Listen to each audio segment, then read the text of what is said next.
सिंधी रुगो बोली काने, सिंधी हिकिड़ी इबादत है। सिंधी माण्हुनि जा सॼे पाकिस्तान में डज़न खां वधीक सिंधी अख़बारूं आहिनि। सिंधी छा आहिनि? सिंधी तबाह ऐं बर्बाद आहिनि, कुझु बि कोन्हे। डज़न खां वधीक सिंधी अख़बारूं आहिनि, 6 खां वधीक सिंधी टेलीविज़न चैनल्स आहिनि। सिंधी ज़बान आहे जंहिंजे शाह लतीफ़ लाइ डॉक्टर अर्नेस्ट ट्रम्प लिखियो, German scholar doctor Ernest Trumpp, त लतीफ़ जहिड़ो शाइर रूए ज़मीन ते शायदि न हुजे। जंहिं लाइ H.T. सोरली लिखियो, ब्रिटिश स्कॉलर, त लतीफ़ साईं। जंहिं लाइ एन मैरी शिमिल लिखियो त लतीफ़ जी ज़बान दुनिया जे अज़ीम ज़बानुनि मां हिकिड़ी आहे। उन लतीफ़ जा पोइ लॻायो शाह लतीफ़।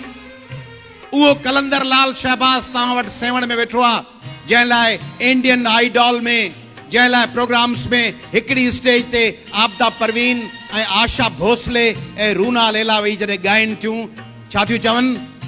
सिंधड़ी दा सेवण दा सखी शहबाज़ कलंदर। उहा आहे सिंध जंहिंजी ॿोली सॼी दुनिया में गूंजे थी, जंहिंजो हो जमालो सॼी दुनिया खे रक़्स कराए थो। एॾा वीचारा बि कोन आहियूं। हो जमालो जॾहिं गूंजे त सॼी दुनिया रक़्स थी करे। जंहिंजी अजरक, कहिड़ियूं क़ौमूं आहिनि जिन वटि अजरक, ही जीअं अरब असांजा भाउर वेठा आहिनि, इन्हनि जी सकाफ़त, इन्हनि जो लिबास, इन्हनि जी प्राइड आहे। They feel pride in their attire, in their dress.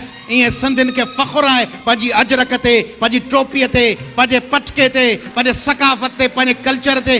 कहिड़ा माण्हू ईअं फ़ख़ुरु कंदा आहिनि? कहिड़ा माण्हू ईअं फ़ख़ुरु कंदा आहिनि? ऐं जॾहिं मोर थो टिले जी ज़रीना जो गूंजे थो, ऐं जॾहिं आबदा परवीन जो घुम चरखड़ा साईं आदा, तॾहिं कटण वाली जीवे गूंजे, ऐं जॾहिं माही यार दी घड़ोली गूंजे, ऐं जॾहिं अमर जलील ऐं नूरुल हुदा शाह ऐं कादिर जुनेजा जा ड्रामा हलनि, जंगल, दीवारें, कारवान, राणीअ जी कहाणी, आईनो, ऐं जॾहिं सिंध जा स्कॉलर ऐं अदीब अचनि, नसीम खरल जूं कहाणियूं हुजनि, शाह लतीफ़ हुजे, शेख अयाज़ हुजे, सुंदरी उत्तम चंदाणी हुजे, हिन आशा साहिबा जी अमड़, ए.जे. उत्तम हुजे, कीरत बाबाणी हुजे, गोबिंद माली हुजे, बुख इश्क ऐं अदब जो ख़ालिक मोहन कल्पना हुजे, भगवंती नावाणी हुजे, कमला केसवाणी हुजे, उस्ताद मंज़ूर अली ख़ान ऐं उस्ताद जुमन हुजनि। सेके वेचारणा आहिनि सिंधी, उन्हनि खे घुमाए लाहींदो, सिंधी हलिया वेंदा।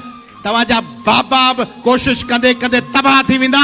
सिंधियुनि जा गाठ ऊचा हूंदा, सिंधियुनि जा पेर संदन ज़मीन में कुतल हूंदा।